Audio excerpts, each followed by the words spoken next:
Tyler Hopkins is a second-year center for the Kingston Frontenacs. At 18 years old, he'll be draft eligible for the NHL this year, and prospects believe he'll be projected to go no later than the second round. You've played for the Halton Hurricanes. I just wanted to ask you how that experience must have been. Yeah, well, obviously it was a pretty special experience growing up playing there. I made some friendships that they're going to have for the rest of my life, and obviously we had a pretty good team. Some guys that are trending in the NHL draft. Obviously you got Schaaf and a couple other guys that are around the league like Lammer and Brady Smith. So we had a pretty good group, obviously really tight knit.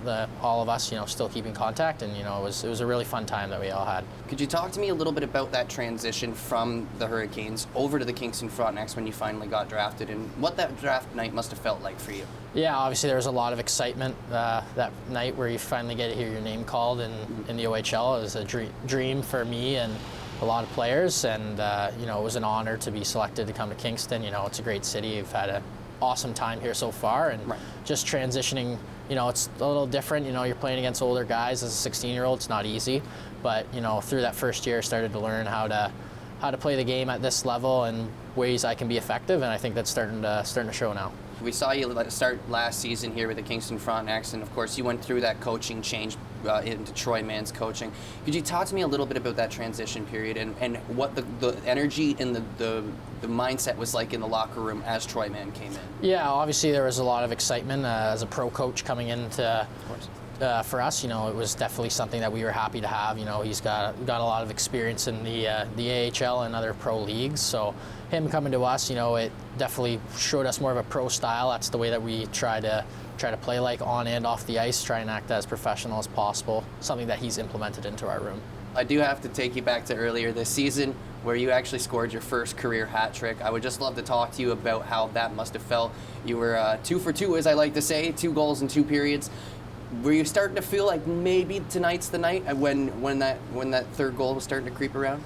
Yeah, after the first one, I just got a lucky bounce, and Burns hit me and went in, and then once I scored the second one, it starts to kind of get in your head a little bit, and then obviously on that 2-on-1, that's all I was thinking about when Bates had the puck, and he heard me, he saw it was me, and then kudos to him for making a real nice pass, and got lucky with a little bounce and ended up in the back of the net, and obviously it felt really great to get my first career hat trick. Right. Feels real nice, but most importantly we ended up winning the game, and that's what the goal is. Were there many hats on the ice for that game? I wasn't able. We weren't able to see. I don't think one hit the ice. Oh, being in Saginaw, not a lot of Fronts fans so far away. But it is what it is. Absolutely. Well, we were definitely celebrating here in Kingston, I can tell you that much. Then you go into the very next game, and again you go 2 for 2. 5 periods, 5 goals. That's got to feel really good to your game as you start to go in towards the playoff section. Yeah, obviously, it's a big confidence booster. Puck's starting to bounce my way a little bit. Something that I was battling it for a bit, and comes in waves. And right now it's going the right way for me. But most importantly, I'm trying to play to our team identity and end up winning games. As we draw closer to the playoff schedule, do you guys ever start to think in the back of your mind who you guys might be playing against, or are you guys just focused on getting through the regular season every day and just let's get through this season, and then we can focus on who we're playing in the playoffs? Yeah, obviously it's a little bit in the back of everyone's mind, but I think that for us it's more taking it day by day and putting ourselves in a good as well of a spot as we can put ourselves in. And then I think once we get to that stage where we figure out who we're going to play, it's more about us and not so much about who we're going to play. To end this off, I always like to ask a little bit of a fun question to everybody that comes on. I like to ask, if you could travel anywhere in the world, where would you like to travel to? And if you could pick one person to take with you on that trip, who would it be and why?